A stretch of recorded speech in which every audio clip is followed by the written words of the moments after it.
Sweden में कुरान पाक को ईद उल अज़हा के मौके पर जलाने का वाक़या आलमी तवज्जो का मरकज़ बना हुआ है। हर तरफ से हस्बे तवक्को मज़म्मती बयानात आ रहे हैं, जलसे जुलूस निकाले जा रहे हैं और स्वीडन के सफ़ीरों को तलब करके इस वाक़े की सरकारी सतह पर मज़म्मत की जा रही है। इस दफ़ा एहतजाज पहले से कहीं ज़्यादा शिद्दत के साथ किया जा रहा है। कुरान पाक की स्वीडन में 6 माह के अंदर बेहुरमती का ये दूसरा वाक़या है, जिसकी आलमी इस्लाम ही नहीं मगरबी दुनिया में भी शदीद मज़म्मत की जा रही है। इस बार स्वीडन की अदलिया और हुकूमत ने कुरान करीम को जलाने वाले नामुराद शख्स को सिक्योरिटी भी फराहम की गई। गहरी नज़र से देखा जाए तो जिस तरह स्वीडन हुकूमत ने अदलिया के कंधे पर इस वाक़े की सरपरस्ती करने की हमाकत की, इसकी मिसाल पहले कभी नहीं मिलती। गो कि इससे कबल 2015 में खाके दिखाने के चार्ली एब्डो के सीरियल वाक़यात के पेश आने में भी फ्रांसीसी हुकूमत ने हौसला अफजाई की थी, मगर स्वीडन अदालत ने इस तरीक साज वाक़े की हज़मियत उठाने और इंसानियत में नफ़रत और कानूनी शक्ल देने में जो रिकॉर्ड कायम किया है, वो अपनी मिसाल आप है। ये वाक़या ताज्जुब अंगेज़ और मुतसाबाना कार्रवाई है, जो मजहबी रवादारी, बाहमी एहतराम और तहज़ीब व शाइस्तगी की आला इंसानी इक़्तिदार की मुनाफी है। 57 मुस्लिम मुल्कों की तंजीम OIC के अलावा यूरोपीय यूनियन ने भी दुनिया के 2.5 अरब मुसलमान और हर शाइस्ता और महज़ब इंसान के दिल आज़ारी पर मबनी इस इश्तिआल अंगेज़ कार्रवाई की सख्त अल्फाज में सरजश की है, जबकि OIC का हंगामी अजलास भी तलब कर दिया गया है। इस वाक़े के तकरीबन 200 ऐनी शाहिदीन के मुताबिक स्टॉकहोम की मस्जिद के बाहर 2 मुज़ाहिरीन ने कुरान के नुस्खे उठाए। मुज़ाहरे से कबल वाक़े में मुलव्वस शख्स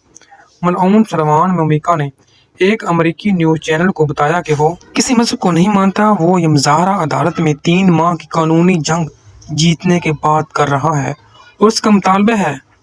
कि कुरान पाक पर पाबंदी लगाई जाए। वाज़ेह रहे कि स्वीडन के पुलिस ने मुस्लिम मुखालिफ मुज़ाहरों की इजाज़त की कई दरख्वास्तें खारिज करके मस्जिद के डायरेक्टर और इमाम महमूद खलीफी ने इंकशाफ किया कि मस्जिद इंतज़ामिया ने पुलिस से दरख्वास्त की थी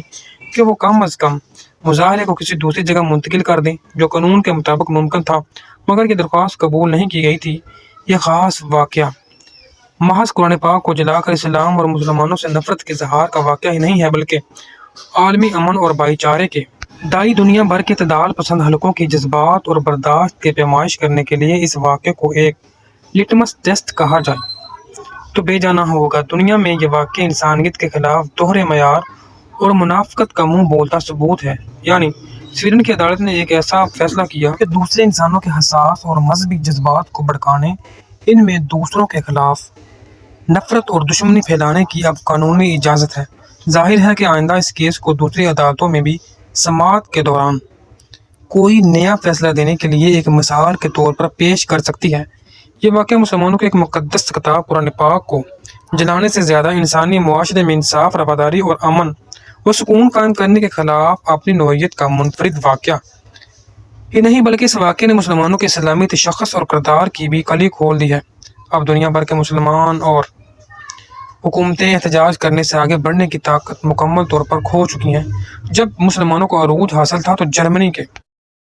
फ़लसफ़ी और शायर गोएटे ने अपने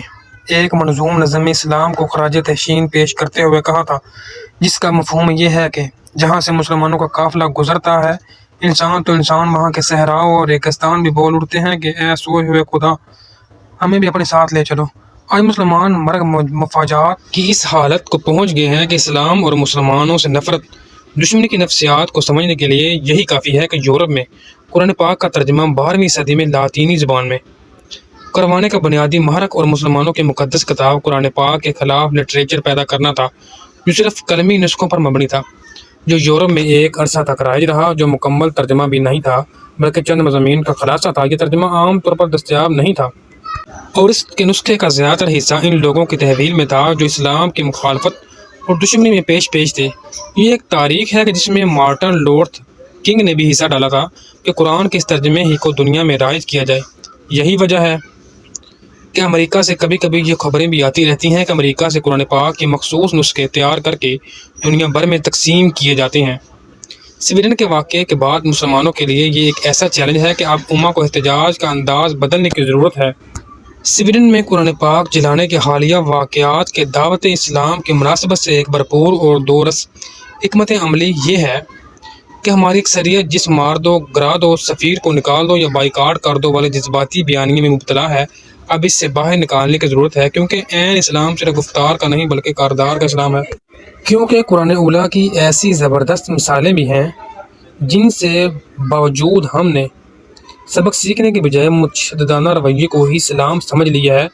ضرورت اس امر کی ہے کہ مغرب کے ایسے مذہب دشمن اور معتدلانہ رویوں کے خلاف ہمارے اہل فکر علماء آگے آ کر مناسب حکمت عملی طے کریں اور ایک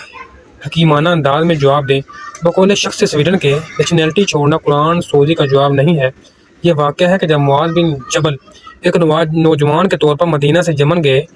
اور جب وہ کچھ عرصہ بعد واپس مدینہ آیا تھا تو یمن میں متنفس بھی غیر مسلم نہیں تھا۔ اس طرح اسلام کے آغاز میں جب نجاشی کے دربار میں حضرت جعفر بن طیار رضی اللہ تعالیٰ عنہ نے تقریر کی تھی تو نجاشی کے دل میں اسلام اور مسلمانوں کے لیے نرم گوشہ پیدا ہو گیا تھا، حتیٰ کہ برصغیر میں صوفیاء کرام کے اخلاق، عدم تشدد اور رواداری پر مبنی اعلیٰ اور مثالی اوصاف کی مثالیں بھی موجود ہیں۔